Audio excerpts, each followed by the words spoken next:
We're going to start our program now. The first speaker is Kelly Merrill from here in Danville. Kelly's a volunteer, but she's also an aquatic biologist who works for the state of Vermont, so she knows more about this stuff than the rest of us, which is why she's going to educate us. Kelly? All right, well, thank you.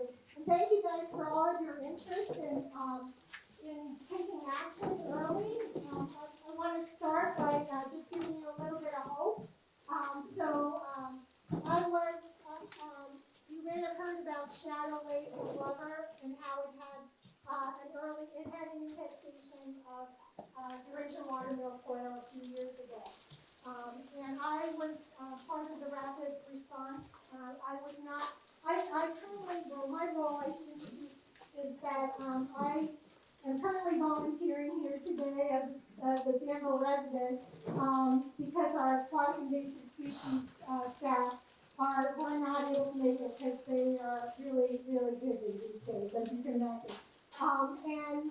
But what I actually do for the state, and I've done for 25 years, is I got the great privilege of getting to monitor Vermont's inland lakes for compliance with the Clean Water Act. So I just yesterday wrapped up sampling 67 lakes across the state this spring, so I'm very tired. Barry was really wanting to take advantage of the fact that you guys are here today, even though it's terrible weather.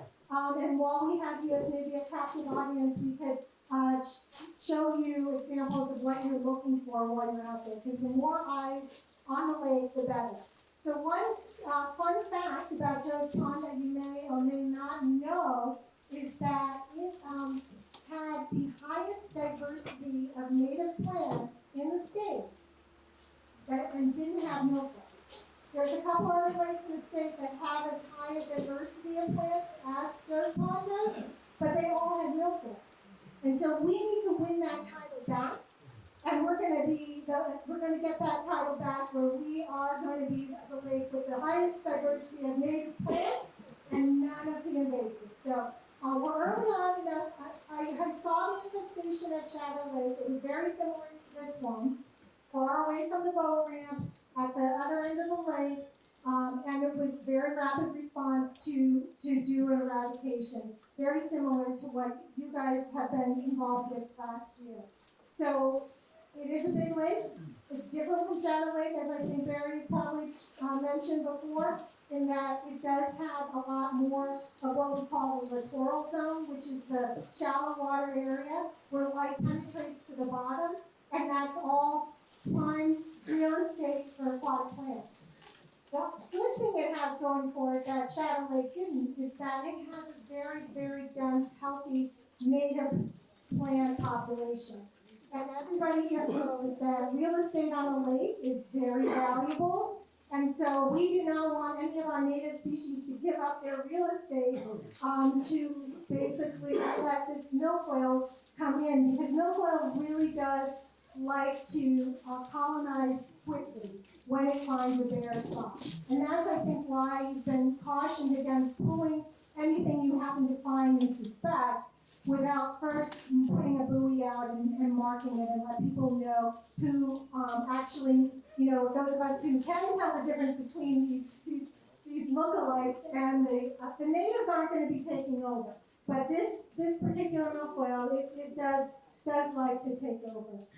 We do have a kind of a sad story where we had Salem Pond had an infestation. It was near the boat ramp. It's a pond that has similar densities of native plants in it, but that infestation got away and was able to spread. And so they are kind of, really trying to battle that long term. So I'm here to tell you how to tell the difference in what you're looking for. You're looking for a needle in a haystack, essentially. And so you're going to be, I'm hoping this summer, once the plants start coming up, I'd like to get in the water with those of you who like to get in the water and snorkel, and maybe even have goggles for swimming. If you're scuba divers, great. I'd love to just get in the water with you so that if you can just plan on swimming and snorkeling, in my opinion, is the best way to find this and see it. but you can only cover so much ground. But we have a big room of people here that have, might be willing to go in, and you could even just wade around and look, you wouldn't even have to swim if you wanted. But, get a floaty, it's a beautiful hot day, and just get out there and start looking around. And once you see it, it really stands out from all the other native plants, in my opinion. So now I'm supposed to tell you how that is. Okay. Well, I just want to let you know I never do trainings like this. So this is going to be sort of off the cuff for you. But I'm really going to encourage you all to come up, take some time with the samples we have. These are samples from last year that my colleagues in the Aquatic Invasive Species Program froze. And so they've just thawed out overnight. So they're not the best example of what they look like, but it's pretty close. And so that's what you're going to be looking for. And then over here, there's 3 plants in this lake that are lookalikes, that can be easily confused, that you will definitely be thinking, you're going to see it and you'll go, that's it. The first one I'm going to talk about, so last year, colleagues and I, we did a point intercept survey of the whole lake. So we laid a whole grid over the entire lake, and we navigated to every point, and we dropped a rake, and we pulled the rake up, and we identified all the species that we found on it and the abundance. And the lookalike that is most common that you are going to possibly find is called Utricularium mephoriza. And it used to be called Utricularia vulgaris, but taxonomists really like to keep their jobs, so they have to change the names that are so often of species.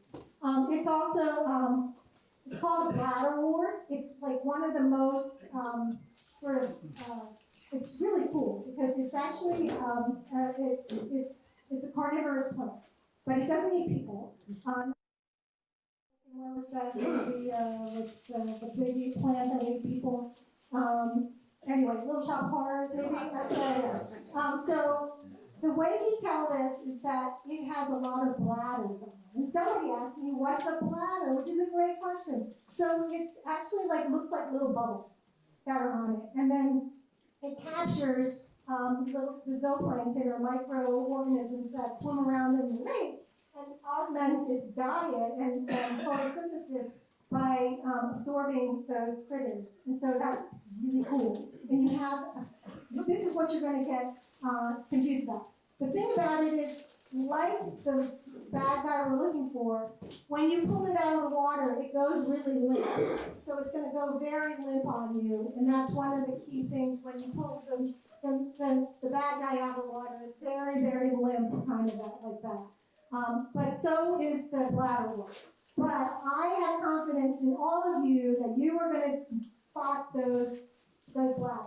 You might want to put your reading glasses on if you're over a certain age. I highly recommend that as well. I know they do sell snorkel masks that are prescriptions, so I don't know if you want to go that far, but yeah, so the bladders, I think even without reading glasses, you can usually tell them. So that's your first lookalike that you're going to freak out when you see it, but it's not going to be the bad guy, and you're going to want to leave it alone. It doesn't have very much root material, so it's not, you're going to be able to pull it up pretty quickly out of the water, and it's not going to be like you're pulling it out of the bottom.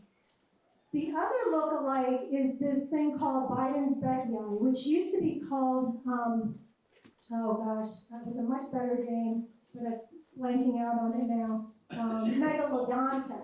Megalodonta Beckii. I mean, that's a great name. Like, why change that name? But anyway, so now, I don't know what its common name is, but that is over here on this side. This is something else we didn't find it in that many places in the lake, so you're probably not going to, this is limp because it spent the winter in a freezer. It would not be this limp when you pull it out. It's very robust looking, and it's very green. These are obviously not green. The freezers don't do good things to these apparently.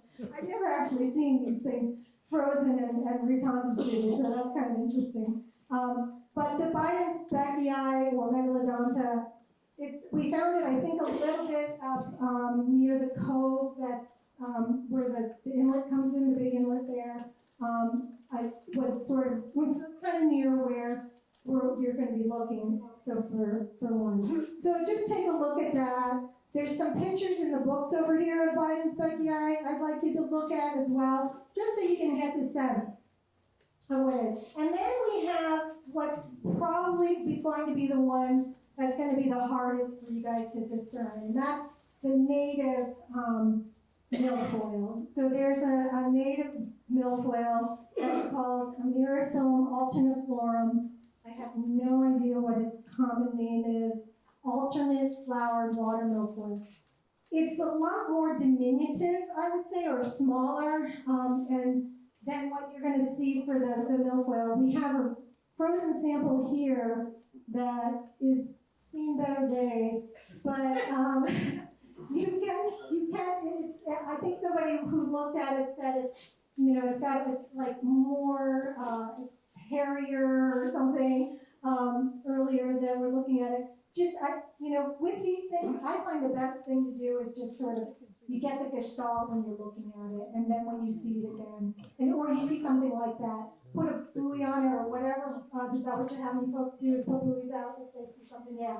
And then, if you were able to get a little fragment of it, don't try to pull the whole thing because we don't want to leave any roots behind. But if you get some sample, I live in Danville.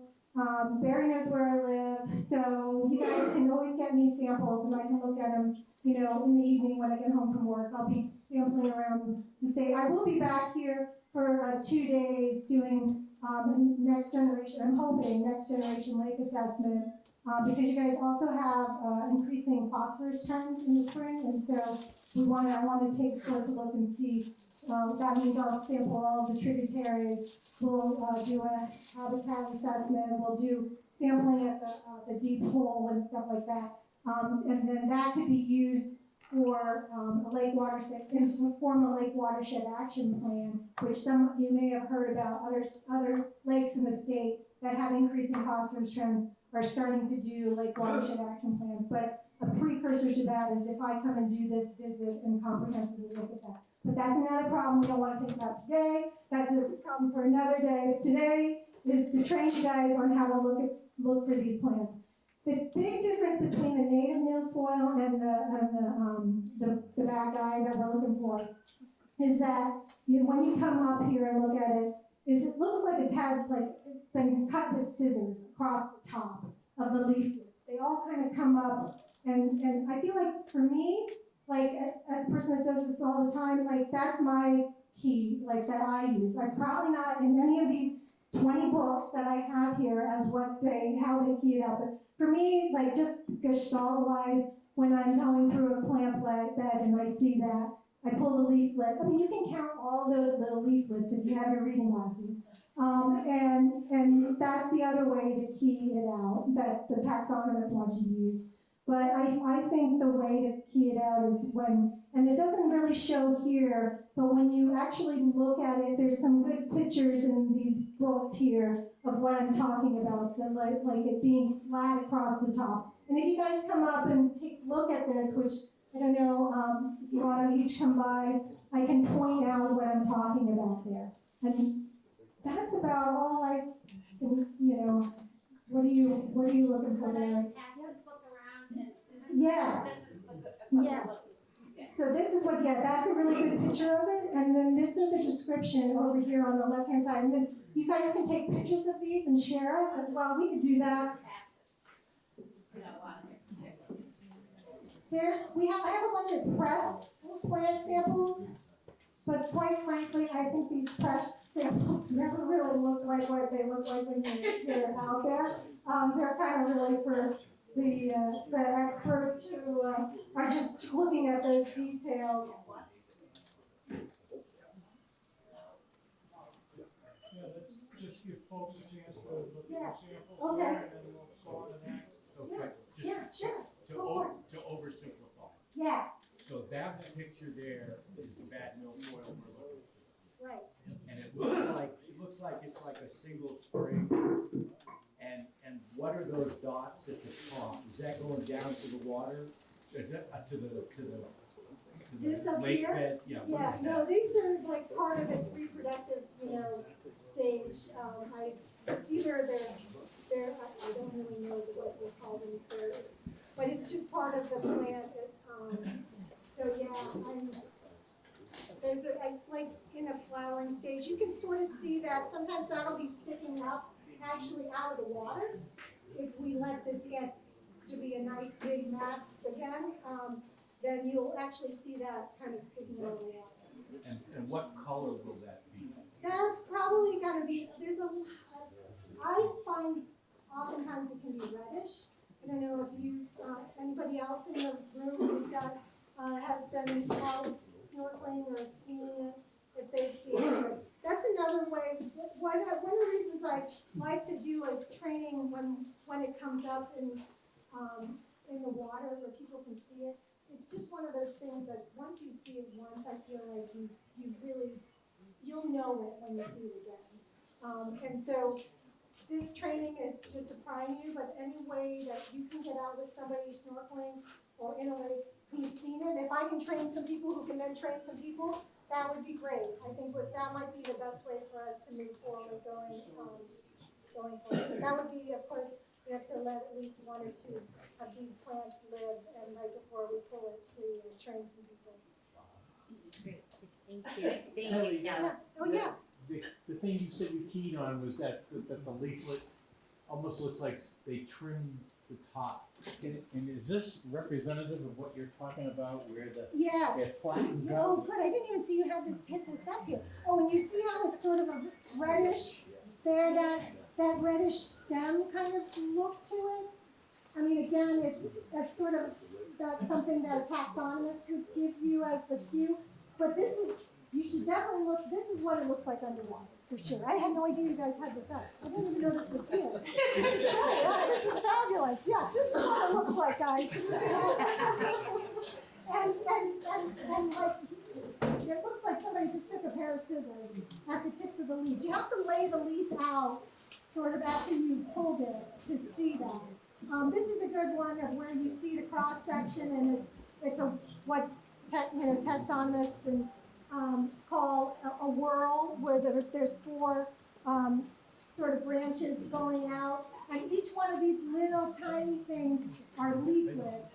And you want to have more than you don't want to. We don't want to see it, but when you see more than 12, as it says here, 12 leaflets. It's hard to count those leaflets, though. They're tiny. So, but. Thank you. Yeah, sure. Oh, you're welcome. doing that. Sure. We're not full. Right.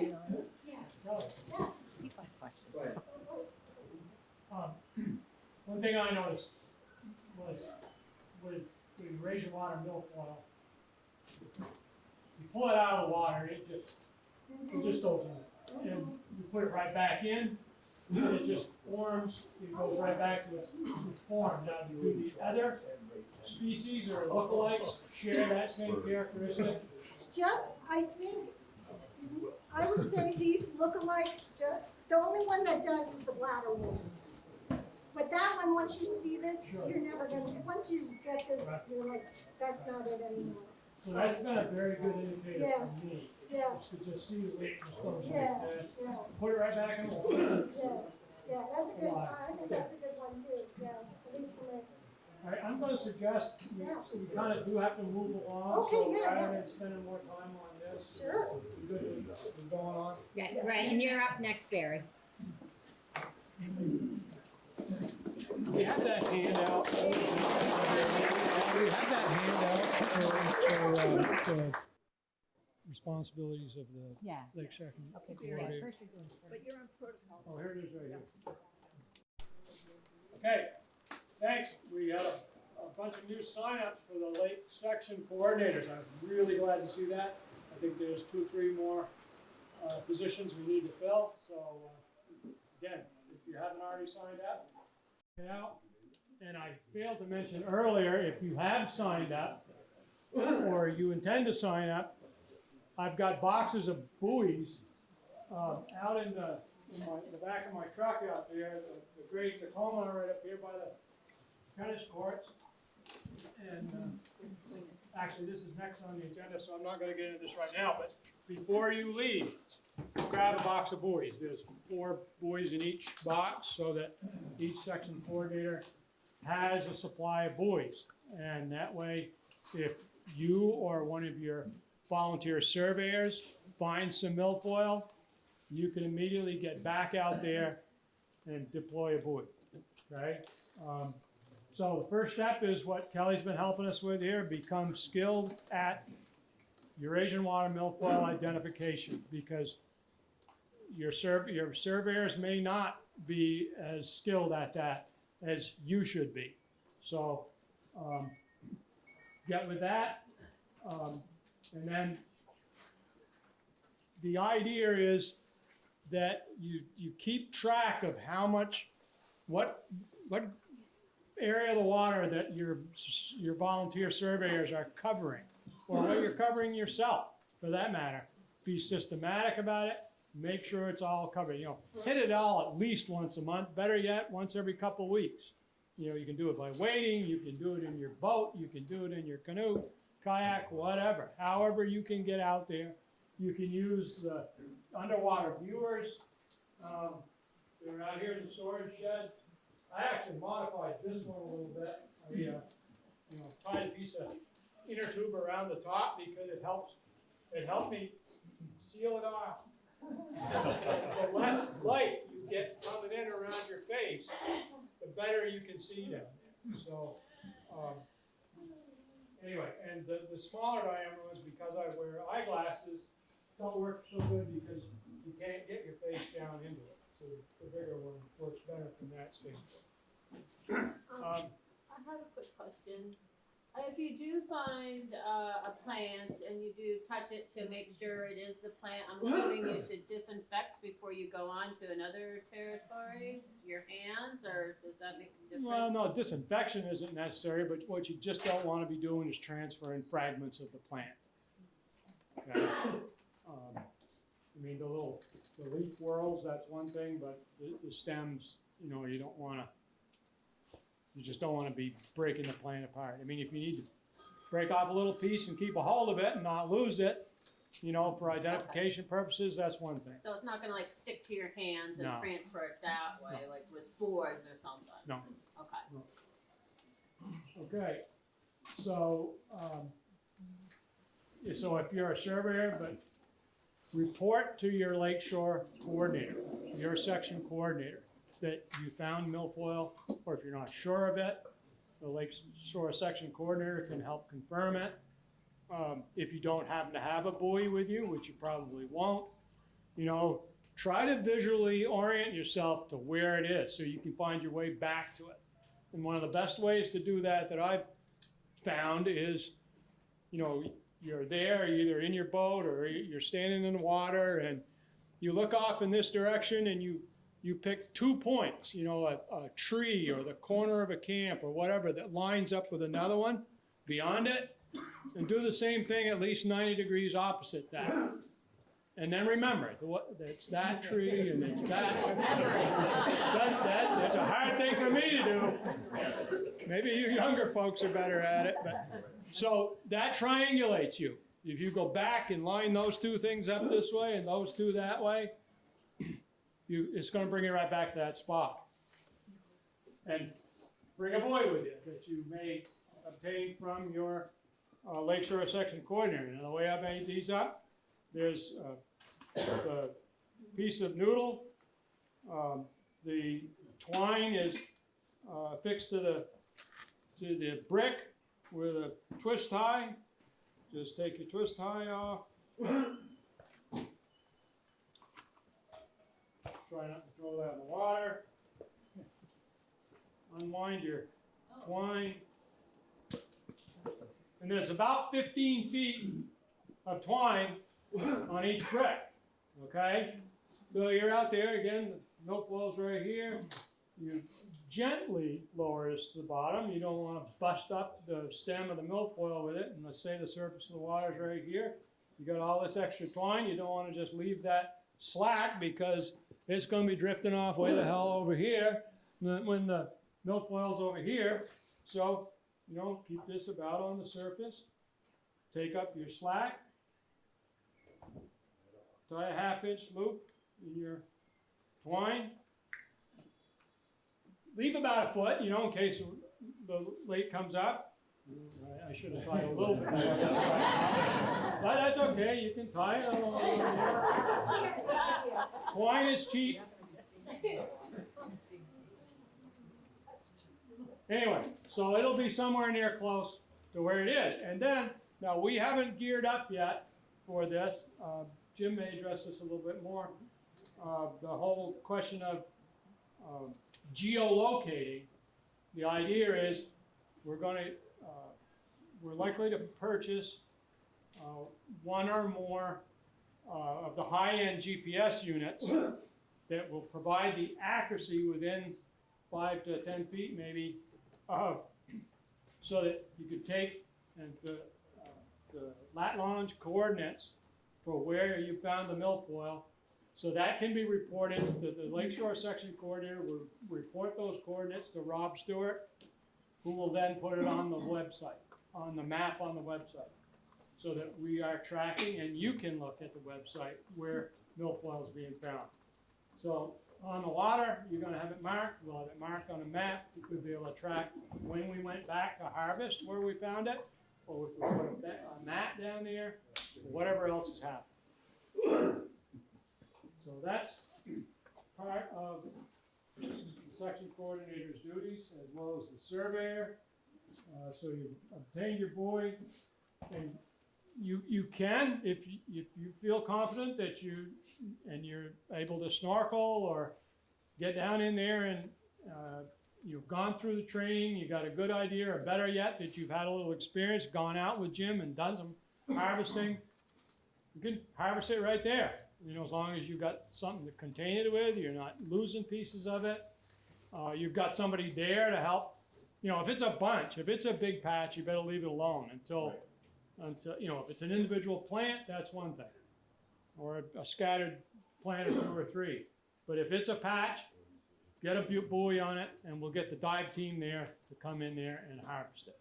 And chances are, if it's a fairly large, dense patch, we're not only going to harvest it, but we'll probably also put a bottom barrier over the top of it. Because it's impossible to get 100% of the roots. Get as many as we can, then put a barrier down. Minimize it so we aren't covering up native vegetation, that we're just hitting that area that the milfoil has taken over and prevent it from coming back. Okay, and try to keep in communication with all your neighbors and the other surveyors. Doug? If one found it, and you, a single plant, you pull it, you've got it, what do you do with it then? You know, dispose of it upland. Obviously out of the water. Yeah. Any particular requirements there? You don't want to put it in your stream or anything, but just Yeah, just upland where it's not going to wash back into the water. Put it in your freezer. And when you say pull it is not really the right word. You're harvesting it. Jim's going to get into it a little bit more, describing how to actually harvest the milfoil, dig it up. Right? What have I missed? You're on like the. Let me get one. Yeah, still you.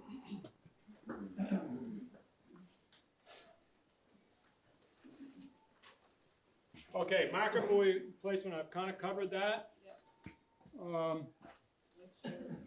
So let me cover a little bit more detail, the Lakeshore Section Coordinator.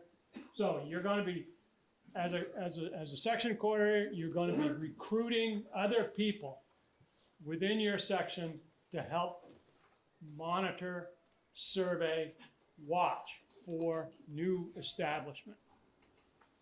Because we've had milfoil over here probably for a couple of years, there's already a seed bank out there. And the other thing that really concerns me too was last year the only place we found milfoil was over here on Sandy Beach. But when Alicia found the first fragment at the end of August down here on Homestead Road, we're on the opposite side of the lake from where the milfoil, the known milfoil establishment is, and it was drifting from the east. It was coming up the lake. Nowhere near. I mean, either that fragment of milfoil came from some patch to the east of us, down the lake, or it practically circumnavigated the whole third pond to come up from the other direction to come by our dock. Okay, so, excuse me, or it could have come off the boat, sure. But then, later on, a couple weeks later, Alicia found another one that was drifting by the dock from the same direction. So, it's either, what it indicates more than anything else is because fragments of milfoil are drifting around the pond up here, it could be coming up anywhere. That's why we gotta keep track and look for it, because if it gets past us, we're in deep trouble. Okay, so the coordinator has got to encourage as many people as possible to be vigilant and actively looking for milfoil along that section of shoreline all summer long. Maintain a buoy supply. I've made up like 60 of them, so I have enough for, again, I have boxes of 4 each for 12 coordinators. I've saved a few for myself.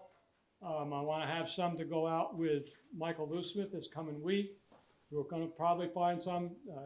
I suspect you're going to see buoys start showing up this week if we do get the survey done. So maintain a buoy supply. If anybody's running out, you can start sharing it between other coordinators. Maybe some of you aren't using any. Some of them you may use them all up. Or let me know, and we'll start making more up. I actually have more noodles. I'm out of bricks, but I can get more bricks. Barry, can we make our own, but maybe a different color? No, we're going to stay consistent color.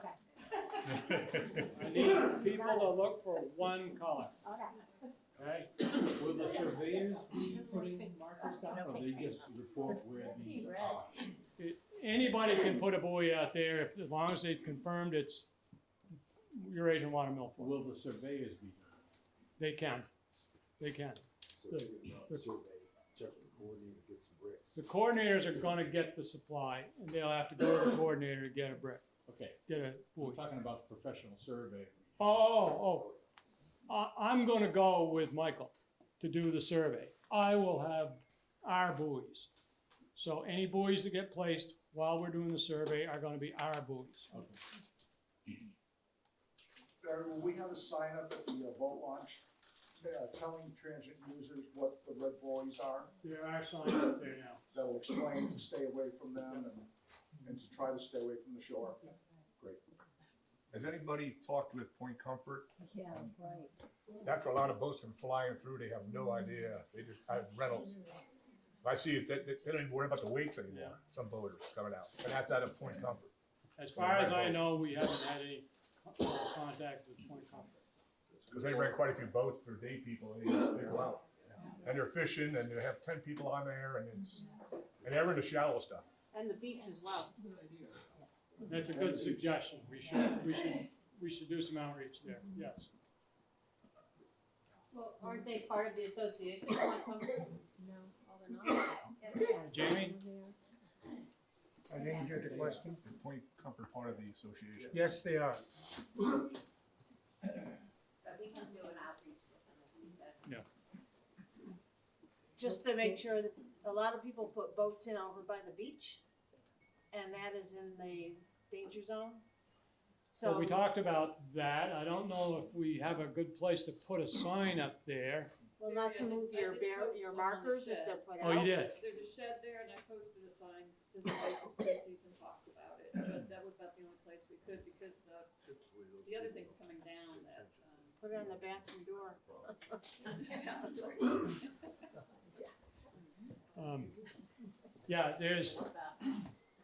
Yeah, it's a weak point of the situation here where, and that was illustrated by the Lake Salem folks. Lake Salem is close to Newport City. They said so much of the boat traffic watercraft used on that lake is people that come in from Newport City with their boats. They're not association members, and they were paying no attention. And so that's a problem here too. Beach people too. Excuse me? You'll find the same attitude with the beach people. Yeah. I mean, you can put all the signs up you want, but, you know, you can see that there's signs that say no dogs, and everybody's walking their dogs by them. Yeah.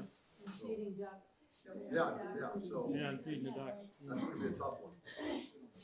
Okay, Sometimes they pull them out. so we've still got a little work to do on the geolocation piece.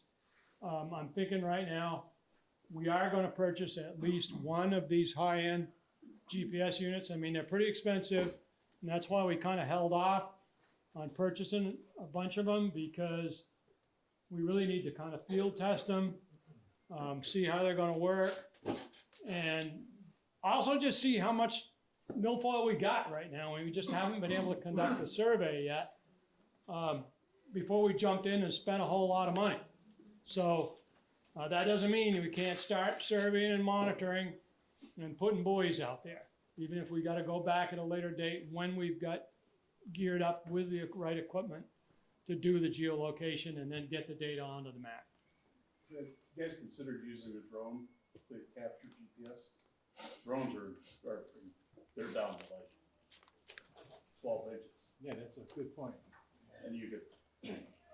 You got one? You got one? Yeah, I'd be happy to help out with that. Or to try it, because it's, Yeah. you know, Why don't you get with Rob? Rob is the mapping man, and he's been looking into the GPS stuff. but they're usually within 12 inches. We're open to whatever works most efficiently, most effectively. So that might be a good suggestion. Thank you. If you have, in areas that a lot of native plants, is that something milfoil will try to take over? I'm not in the restaurant, Sandy Beach Road, right where the wetlands is. Yeah. And that is, 4 to 18 inches deep in most of the area except for the channel. So in summertime, it's just nothing but, Kelly, you correct me if I'm wrong. My understanding is that the denser the native vegetation is, the more difficult it is for the milfoil to get a toehold.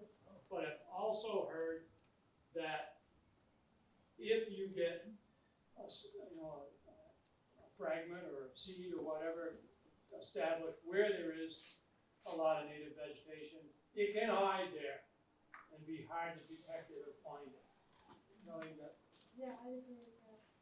So, And some of our native plants actually, tape grass, you see, I think it's the most beautiful potted plant in the world.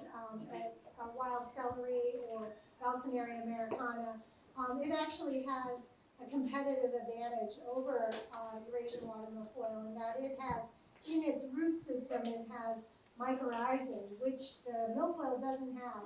And when I was working down in Chesapeake Bay, I was working in a bed that had hydrilla, which hasn't come to Vermont yet. Well, it's in the Connecticut River, but that's another invasive species, and milfoil, and Balsinaria, and the native Balsinaria was holding its own in that bed against those two really aggressive invaders because it has that competitive advantage. It can take up nutrients that are bound up in the sediment that, and if you pull a Balsinaria up, you'll see its roots are really rusty colored because the iron binds to phosphorus, but the mycorrhizae make that phosphorus bioavailable. So it gives it and so what I liked about the infestation that we saw, if you can like anything about an infestation, was that it was one whole wall of as you went to the deeper water, was all Balsinaria. It was it's like holding the water.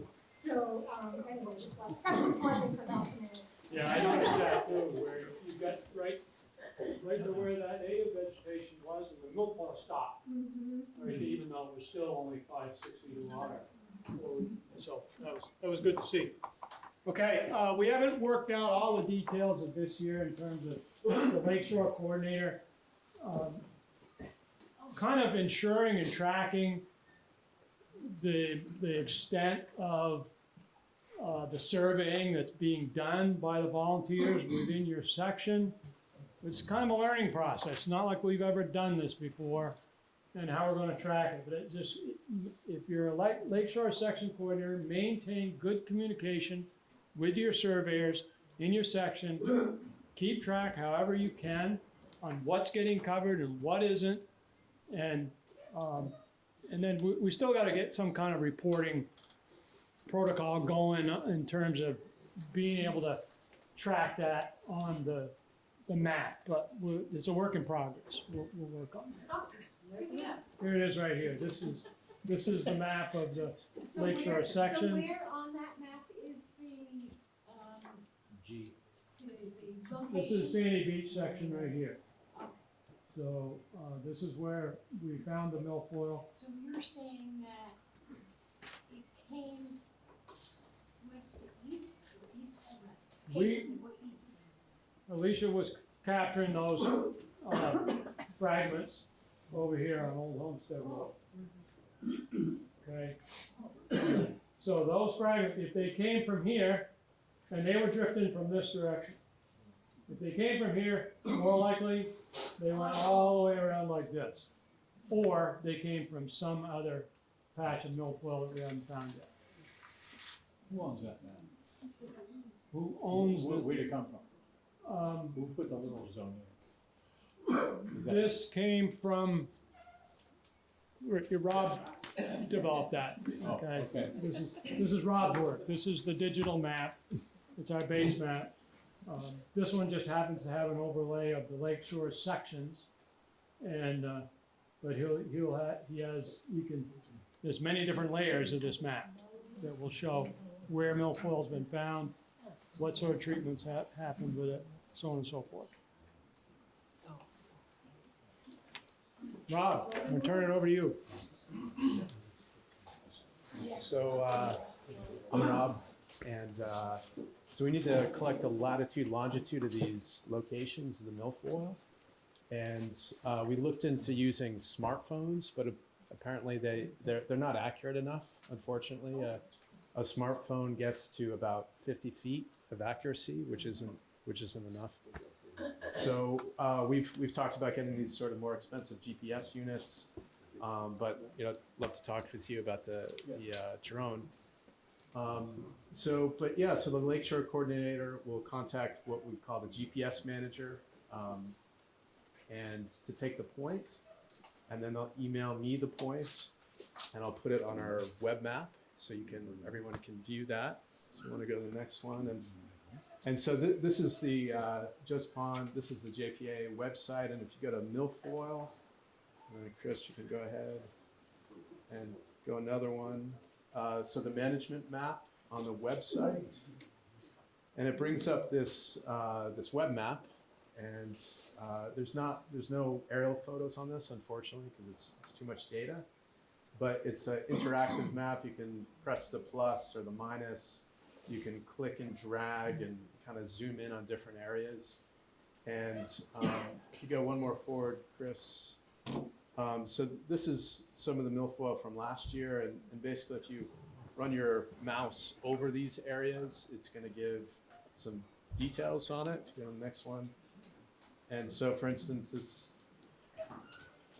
gives a little information about that data point. So What does that say?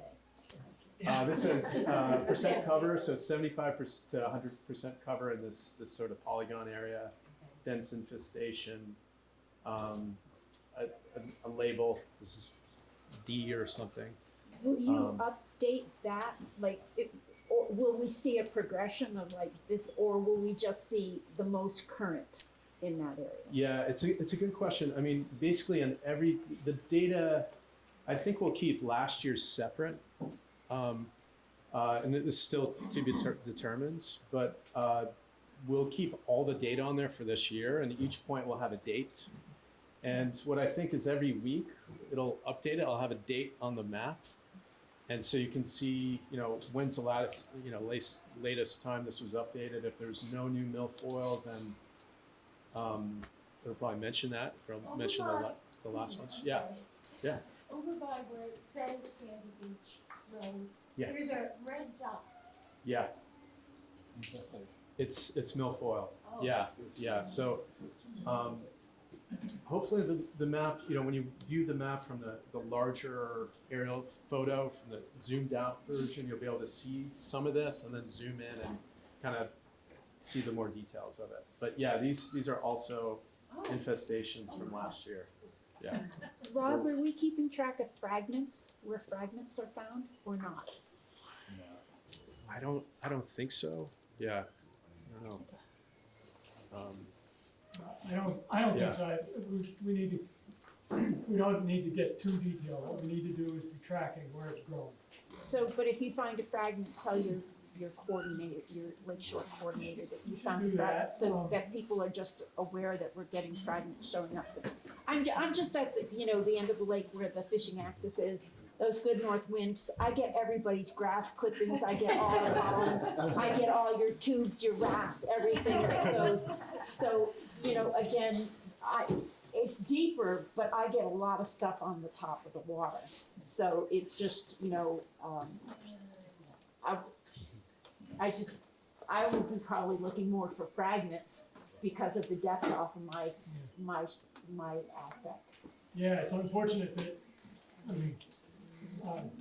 Jim and his niece Josie Sachia did a dive east of our club. We started at Lou and Marianne Cassani's and searched all the way down to the upper Narrows. That's where the fragments seem to be coming from that we found at our dock, but we didn't find anything. So it's unfortunate. You see it drifting, it doesn't really tell you a whole lot. Except that there's milfoil someplace. Yeah, there's milfoil somewhere. So should she take it out if Yeah. she sees it out of the water? Yeah, remove And the dispose of fragments. it?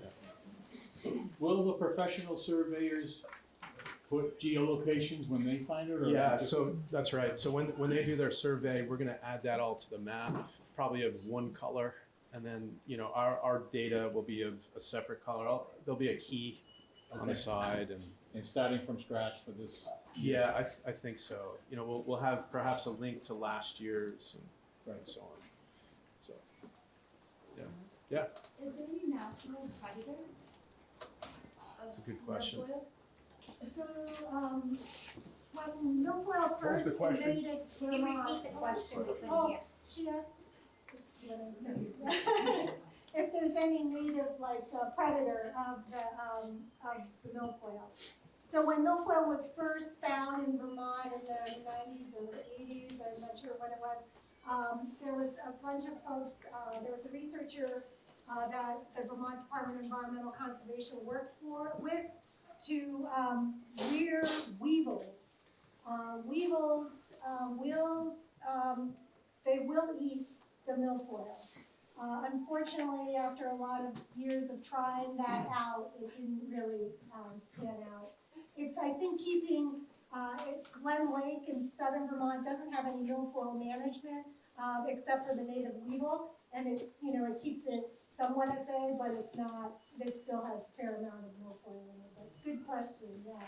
And I'll just add to the floating fragments thing. I know it might add complications to you guys, but it seems probably worth noting where you see it so that you can plan to visit that for surveys at some point in the future. When last year, when the harvesting was happening, we had some of the worst possible weather you could have for that. And so there was a really strong north wind blowing, and there was lots of wildcats going down to your camp. Yep. And I was in a boat that was doing a point-to-point intercept survey at the time while the harvesting was going on, and we had a lot of great volunteers here who were trying to scoop up those floating fragments as the harvesting was going on. But those were really rough conditions, and some of those fragments got away. And we were all the way down at the Narrows when we found floating fragments there. So if you're in pond 1 or 2, you're not, just because we haven't found it there yet, please keep an eye out, because those floating fragments are parts of the ways in which that plant spreads. And really windy days, you'll see, for any of the physical oceanographers in the room, you'll see what's called land-made vortices. It's when the wind is blowing really hard in one direction and you see like foam sort of like in a stream going down. Those are really great for collecting floating fragments. So it's not the day you would normally go out for fun on the lake, but hey, maybe you want to go up those land-made vortices and just see if you find any floating fragments. That's how we found the one that we found down there. Every day.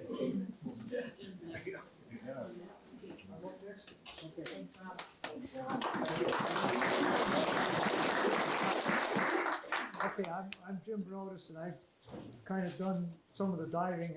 I wouldn't say that I'm heading it up, but done some of the in the water work. And what I'd like to mention or talk to you guys about is if you're interested in actually pulling the plant, how to get the plant out of the water safely so that we don't actually make the situation worse by leaving the roots or fragmenting it or losing control of it once you get it out of the water. So, but first, when I look at all this information about what the group has put together, I just wanted to tell everybody on the group that I'm in awe of everything that has happened in such a short period of time. It's an amazing collection of information and work that went into getting us to where we are today. And it just kind of blows my mind to think that this was put together in just a few short months and done so accurately with the information had to be forwarded to the A&R and all that. It's just an amazing thing that happened. So I'm glad to be part of the group and glad to be with a group of people who are way smarter than I am on how to work all that stuff. Did an absolutely fantastic job. So if you're interested in pulling the milfoil out of the water, you do find an individual plant or a couple little plants. It's tricky to get out of the water. It's not impossible, but it's tricky. So you don't want to just grab the plant and pull it. What you want to do is release the plant from the bottom of the pond. And you do that by getting up to the actual stalk of the plant itself, being in control of the stalk so that you don't lose it, but you don't want to pull on it. And you insert your hand into the bottom, into the sediment that's in the pond at about a 30-degree angle, adjacent to the root, maybe 2 inches, 3 inches away from the root, and getting in as deep as you can get into the muck that's in the bottom of the pond, and then start to agitate that muck until the roots come loose. And if you keep a little tension on the stalk, you'll feel the stalk start to come up, and then it'll just release. You don't want to pull, you just want to keep tension on it so you have control over the plant.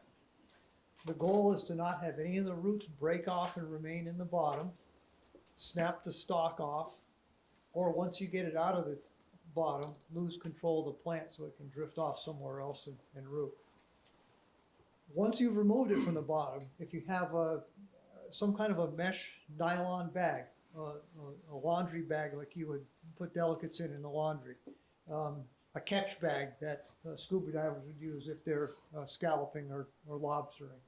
Just a mesh bag you can get that plant in to control it till you get to the shore and dispose of it. That's the best thing to do. It'll allow water to drain out, and it should contain most all of any fragments that might break off when you're trying to get it into the bag. Does the propagation of the roots depend on the length, the height of it, or is it, you're making it look like it's probably a foot circle? No, it's a straight, I wouldn't say it's like it's like a straight tap root with a few runners that come out of it. It's not a big ball. Oh. It's more just a straight stick that sticks into the ground. And it's probably, from my observation, 2 to 3 inches in total diameter from all the runners that go out. Okay, so it's like trying to pull a carrot out of the ground from the bottom. Okay, getting your hand underneath it and pushing it out of the ground. Okay, so that's the best I can give you for a description. You grab a hold of the top and hang on to it, and you try to push it up from the bottom until it comes out. Things that I've noticed, if you're careful and you can feel when you've overdone it on the stalk. You'll feel the slightest little click. You'll feel it when you know you've broken one of those rootlets off. You can feel it. You tick, and it's you'll know if you're pulling too hard. So there's a little bit of finesse to it. Obviously, if you're not comfortable doing it, get a hold of one of us. We'd be happy to come out and do it for you. But just in case you find one and you want to try it, that's how you get it out of the ground. So get control of the stock and try to push it up from the bottom instead of pulling it out from the top. Something else I was going to mention now. One of the couple of difficulties, if anybody's snorkeling and you do it, your buoyancy can become a problem. So if it's more than an arm's reach to the bottom, it's going to be very difficult to get the plants out if you're snorkeling, because you're going to want to keep floating up to the top. So being able to control your buoyancy when we're diving, we're able to make ourselves a little bit heavier by taking some air out of our buoyancy vest, and we can get down on the bottom and we can remove that plant without holding on to it and having the wind, waves, and whatever water action move us around. Which, another thing with snorkeling, if you're drifting on the top of the surface, you're not going to have good control of your positioning to get that out.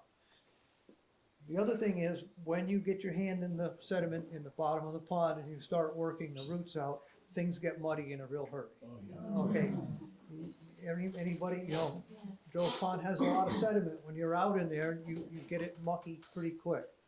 So if you find 4 or 5 plants, don't try to rush and get them all out at the same time. You know, you do one, let the water clear, go back and be accurate, do another one. Or again, if you're not comfortable, just let us know. We'll come out and take care of it. That's really all there is to it. There isn't a whole lot, just very gently lifting that plant up from the bottom, trying to push it up out of the soil. Any questions? Barry? You mentioned last fall, Jim, that when you were out there with Josie, that it actually worked better for her to carry the mesh bag. You could use both hands. Yeah, good point. So when we were, I mentioned this earlier in conversation, when we were out there diving, we were having a hard time controlling the plants that we had already taken out of the bottom. So we came up with a plan to have one person diving and pulling, and the other diver was a bag man. All she was doing was holding the bag full of stuff. We had a lobster catch bag, which is a nylon bag, has a little metal hoop on the top. You can open it up, deposit stuff, close it back up. Every time we opened that bag up, it was like taking the can off of the springs with the snakes that pop out of the can. You open a bag up and the milfoil comes right out of the bag. So if you're underwater with a satchel full of milfoil plants, when you open it up, just be prepared. They're going to want to escape. It's the strangest thing. You open that bag and they just come right out of the bag. So, you know, having one person that could open the bag and me trying to push them in and keep the rest of them in control, on my other hand, worked out a lot better. So thanks for bringing that up. But yeah, it's a tricky plant when you get a number of them in a bag. So you're recommending if you see more than one to have someone else come and help. You can maybe bring one back, but if you have multiple ones, then yeah, it's just going to be easier because it gets so. I mean, if you feel comfortable doing it, by all means, go ahead. But it gets the water gets cloudy, and you know, other mitigating factors, like I said, your buoyancy, things like that. So if it looks like it's too much, just don't think you're bothering any of us. I'll go at any time. Just let us know and we can go take care of it. But if you're comfortable, pull away. But just let us know where you found it so we can still mark it. Okay? Anything else? Would you address, Jim, what we've been looking at and considering in terms of scuba versus scuba? Okay. So scuba equipment, self-contained underwater breathing apparatus, scuba, that's what we have, the recreational divers, and you know, we're able to go pretty much anywhere on our own because we have everything self-contained. Well, that's great, but in order to equip a crew that can do the work, it's expensive. It's labor intensive to haul all the stuff around and to suit up and to disrobe afterwards and to maintain all the equipment, and the equipment is expensive. So there are systems that, SNUBA, which you have a raft, it has a compressor on it, which will supply you with the air. So you need very minimal equipment to use one of these things, and it's a device where you can have, I believe, ones are up to 4, right? Up to 4 divers with one of these compressor units. And all they have is a hose to go down. They need a wetsuit to stay warm. They need some weights to maintain buoyancy and some fins to get around and a mask to see.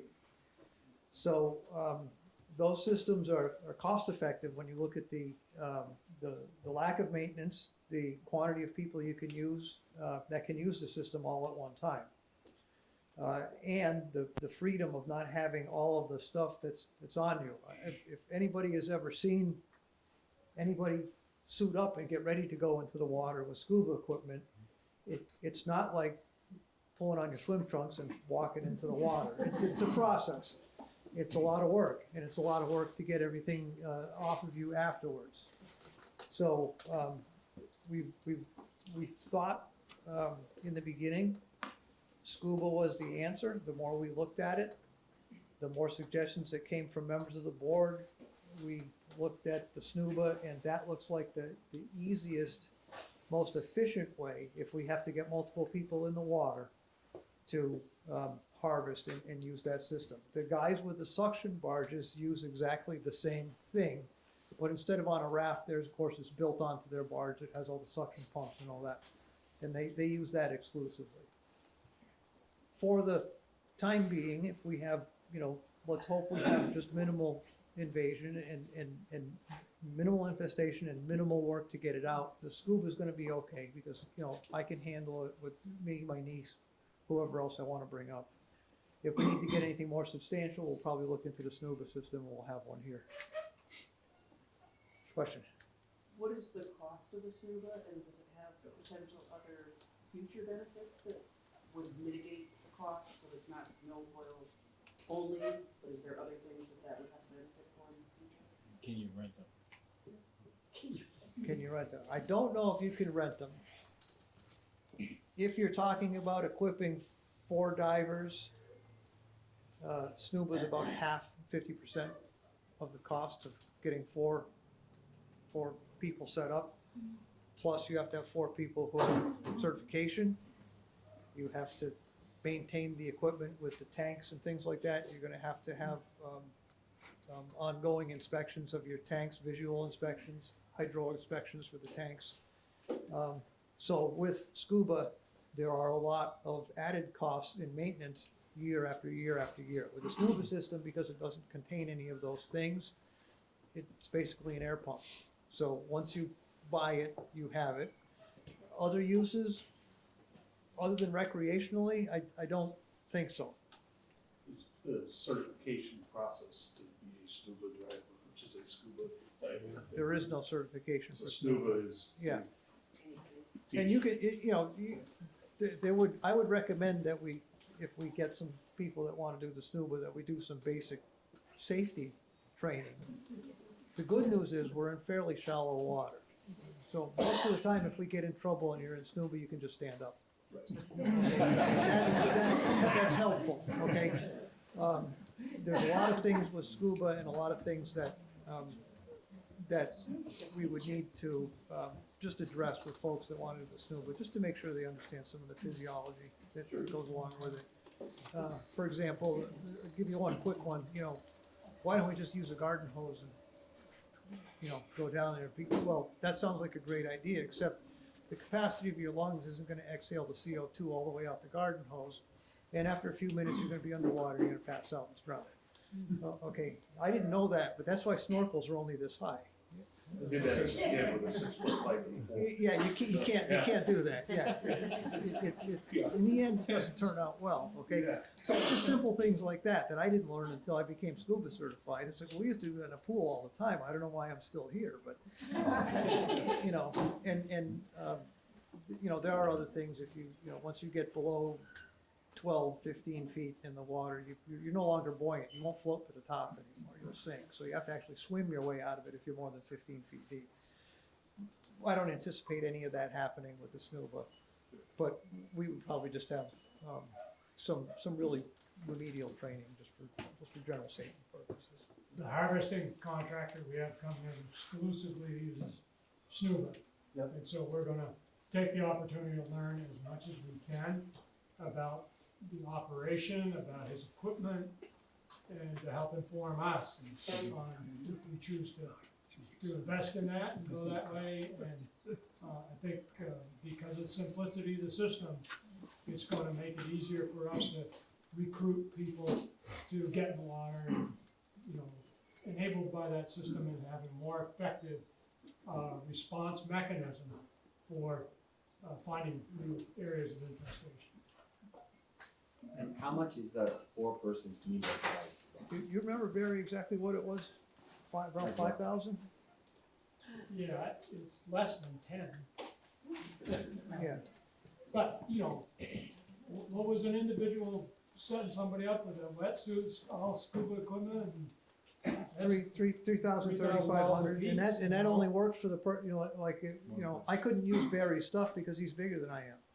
So, you know, I couldn't use his wetsuit, his fins, probably not, maybe his mask, but, you know, any of the weight, you know, the buoyancy vest, that's all size specific. The SNUBA is just, you know, we get some wetsuits to keep you from freezing. Buoyancy adjusting your buoyancy, you just use weight and scuba to keep you on the bottom, so you don't have that problem. In SNUBA, you just use weight, yeah. Yes, Are they relatively easy to store? yeah, we could store it right here in the storeroom. Basically, you dry things up and you pop it in there. I wouldn't think it'd be any more maintenance to store it than having a lawnmower in the shed. Yeah. So it's just a much more convenient setup. I just looked it up. It says it's about 1,000, couple thousand. So there are the inexpensive ones that you can get that are kind of cheaply made, okay? The one that we were quoting, yeah. It was when. Yeah, the ones that we were quoting are professionally built for folks who work underwater. So I don't know, you want the cheapest type. This is one of those situations where you don't want to buy the cheapest one. Yes, sir. Yeah, I think this is the appropriate time to bring up one awareness issue for everybody, because everybody's gonna be out there, or most everybody, working in the water. What I'm about to say is not to put the fear of God in anybody, that's not the purpose. And I don't think it's a fear issue. I think I know where you're Up going. around the northern end of the lake, it's all shallow water, okay? And specifically, the two islands up there, the Big Island, there's an underwater cable that feeds electricity to the Big Island. That should not present any kind of a problem, but it's likely people will be up in that area, scuba divers, etc. So it's nice to know those kinds of things. It shouldn't be a hazard, it isn't a hazard. I used to know exactly where it was, but I think it's been upgraded over the years and maybe relocated, but it's up in that north section from shore to the Big Island. And it's all done appropriately. Yeah, So yeah, this good is an to know. awareness issue. That's good to know, yeah. Yeah, yeah. One of the things that, so I was off, I thought I was going somewhere else, but if you aren't snorkeling around and you're a reasonable distance from shore, it'd be very handy if you had a marker buoy with you.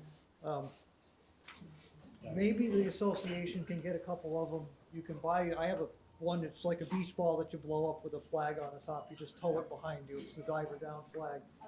Just so you've probably seen it around because I'm swimming all over the place with it. Just if you're 30, 40 feet from shore, it's just nice to have, you know, because if anybody, all they see is the back of your head and your snorkel, it's going to be too late before somebody comes up close. I don't know if we discussed that with folks snorkeling around, but we may want to think about that. They're very inexpensive to get the blow-up ones. It doesn't have to be fancy. But if you're gonna be snorkeling, be safe. Yeah. Both. Yeah, we're gonna have a lot more people floating around out there looking for that, so. Even though we're in the littoral zone and we're not far from shore, it's still helpful. Anything else? All right, thank you. I hope we don't find any more. I'm last, we're almost done.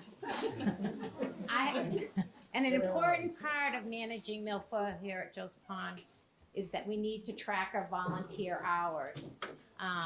So we've created a form to help you do that. Ultimately, what we need at the end of the season is the total number of hours that you volunteered. But we've created this form to help you track your hours. And also it'll be interesting us to see what type of activities you've been doing. So, for example, if you go out every other week and survey your property, your shoreline, and you do it for 15 minutes, track those hours. Every hour will count. It's important for us to track the hours because this will help us apply for grants and receive grants. So even today, right now, while we're here, you've spent, I'm not sure exactly when it started, but I think we've been here at least an hour and a half. You would track that you were here for an hour and a half. And there's plenty of these forms are in your directory, but there's some extras up there. So again, this is going to help us with grants, getting grants next year. So track your hours. Everybody was here today, an hour and a half or so, whatever. So And when do we turn them in? well, at the end of the season, maybe like at the end of the meet, at the name, I mean, at the bottom it says who you can return them to. Oh, okay. So it's any of the members on the board, on the committee. So, but Is that online so we can just download it? I think it is, Joanne. Yes. Yes, it is. Yeah. Yeah. The more effort that we can show that the association is putting into controlling the milfoil, the more willing the state is to give us more money to Right. help. Yeah. They don't wanna just give money to a place that's not doing anything. Right. So this is to show that, hey, we're serious about this, and we're actually willing to. Right. So they'll be a little more friendly. Right. Mm-hmm. Yeah, there's some handouts. There is a handout that has all the different positions of surveyors, what the responsibility is of the lakeshore coordinator. Yeah. I think what we had left is questions. I don't know if if there's still questions or they've been being asked. I don't know, Barry, you have anything else you wanna? Yeah, thank you, Sue. One final word. If anybody has thoughts some more about signing up as Lakeshore Section Coordinator, we need a few more. Come on over and sign up. And also, if you haven't signed up as a Lakeshore Section Coordinator, stop over in my truck there, the Craig Tacoma that's running this row here, I'll leave the blue tarp, and grab a box of buoys. And I just wanna say, if you're watching this on video and you watch this the whole time, track these hours. This is volunteer hours that if you were watching this video. Thank you. Thank you.